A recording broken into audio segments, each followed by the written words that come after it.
When asked what I think are the most erotic words in the language, I sometimes think slowly captive audience. No, you know what? If I haven't made my case by now, brothers and sisters, I don't think I will make it in the next 5.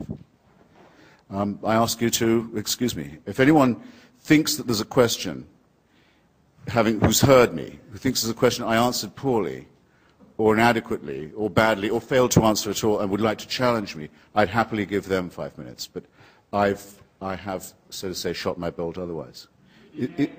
Is there anyone who would like to challenge me? Yes. Please. If there is no God, why do you spend your whole life trying to convince people that there isn't? Why don't you just stay home? Was the Can you repeat that? was the question? The question is, if there is no God, why spend your life and career trying to refute that? Why not just leave it alone and stay home? Fair enough. Well, it isn't my whole career, for one thing. It's become a major preoccupation of my life, though, in the last 8 or 9 years, especially since September 11, 2001, to try and help generate an opposition to theocracy and its depredations internationally. That is now probably my main political preoccupation. To help people in Afghanistan, in Somalia, in Iraq, in Lebanon, in Israel, resist those who sincerely want to encompass the destruction of civilization and sincerely believe they have God on their side in wanting to do so. Maybe I will take a few minutes just to say something that I find repulsive about especially monotheistic, messianic religion. With a large part of itself, it quite clearly wants us all to die.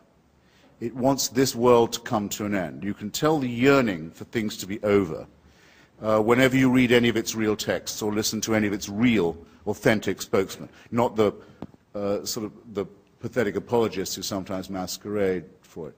Those who talk, there was a famous spokesman for this in Virginia until recently, about the rapture, say that those of us who have chosen rightly will be gathered to the arms of Jesus, leaving all of the rest of you behind.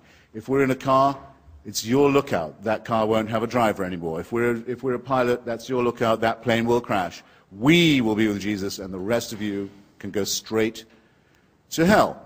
The eschatological element that is inseparable from Christianity. If you don't believe that there is to be an apocalypse, there is going to be an end, a separation of the sheep and the goats, a condemnation, a final one, then you're not really a believer. And the contempt for the things of this world shows through all of them. It's well put in an old rhyme from an English exclusive brethren sect. It says that we are the pure and chosen few, and all the rest are damned. There's room enough in hell for you. We don't want heaven crammed. You can tell it when you see the extreme Muslims talk. They cannot wait. They cannot wait for death and destruction to overtake and overwhelm the world. They can't wait for what I would call, without ambiguity, a final solution. When you look at the Israeli settlers, paid for often by American tax dollars, deciding that if they can steal enough land from other people and get all the Jews into the promised land and all the non-Jews out of it, then finally the Jewish people will be worthy of the return of the Messiah. And there are Christians in this country who consider it their job to help this happen so that Armageddon can occur, so that the painful business of living as humans and studying civilization and trying to acquire learning and knowledge and health and medicine and to push back can all be scrapped, and the cult of death can take over.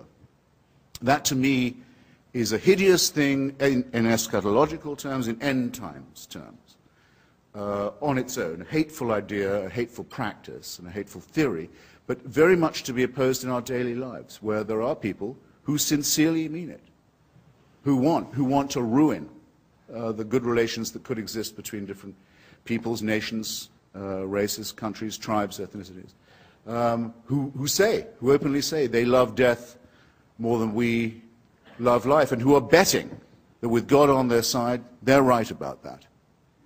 So when I say, as the subtitle of my book, that I think religion poisons everything, I'm not just doing what publishers like and coming up with a provocative subtitle. I mean to say it infects us in our most basic integrity. It says we can't be moral without Big Brother, without a totalitarian permission.